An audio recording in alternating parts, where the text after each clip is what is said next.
Three phase মিটারে আপনার প্রত্যেক মিটারে 60 কিলো কি রুট থাকে।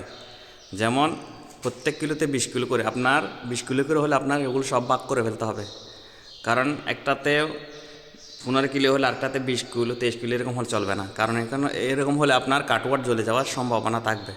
কারণ সবগুলো আপনার ইয়ে করতে হবে, সমানভাবে করতে হবে।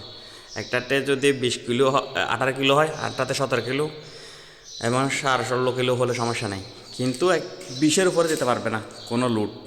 প্রত্যেকটা থ্রি ফেজে লুট থাকে 60 কিলো।